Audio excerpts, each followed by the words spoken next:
Hello everyone, I'm Major Garrett in Washington. Welcome to The Takeout. The murder rate in America has been declining for 3 years. New York City had fewer murders last year than in 2023, matching the national trend. Shootings not resulting in homicides have declined in New York City and nationally also for 3 straight years.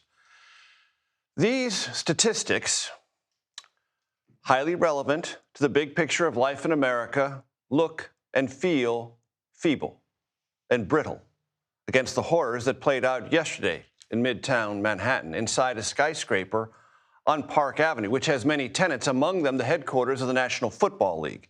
The National Football League is a global sports colossus. No surprise that it's located on one of the oldest and most venerated streets in the Big Apple. Park Avenue, you see, dates to the 1830s and grew in breadth and prominence, as did America's most important city. In popular culture, Park Avenue was a point of reference in a hit 1960s sitcom on CBS, Green Acres. The address oozed gaudy privilege in Tom Wolfe's lacerating novel on 1980s economic excess, The Bonfire of the Vanities. Park Avenue received appreciative treatment from The Simpsons, the TV show Different Strokes, and even from rock and roll poet Lou Reed. For most of its life in New York City, Park Avenue meant wealth, sophistication, and not incidentally, safety.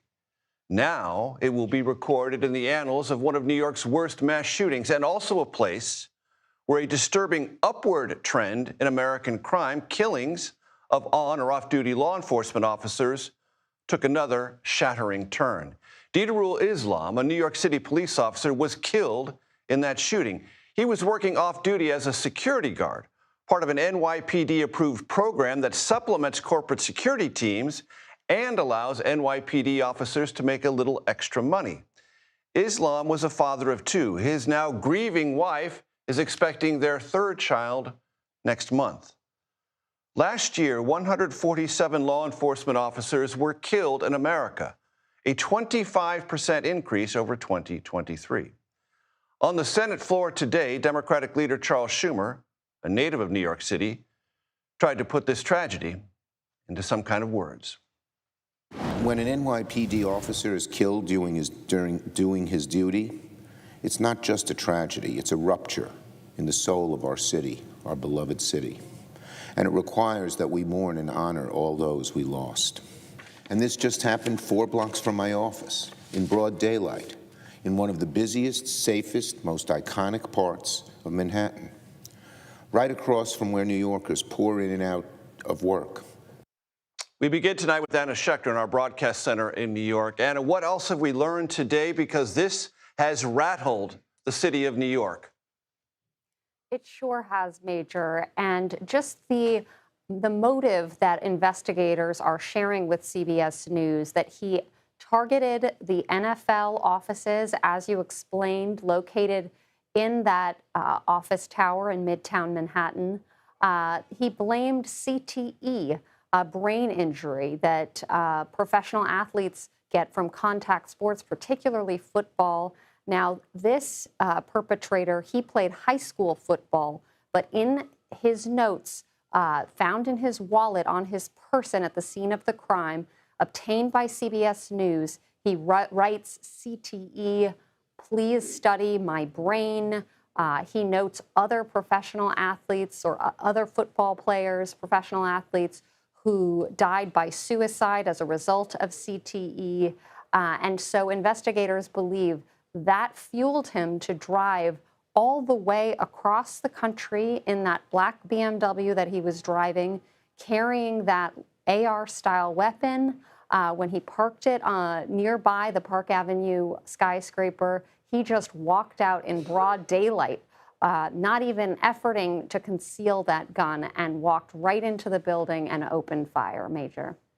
Anna, it's been reported that there were some known mental health issues with this perpetrator, yet he was still able to legally obtain this AR-style rifle. There's point one. I'd like you to explore that, and also let us know how this has changed the idea of security within office towers in that neighborhood and throughout Manhattan.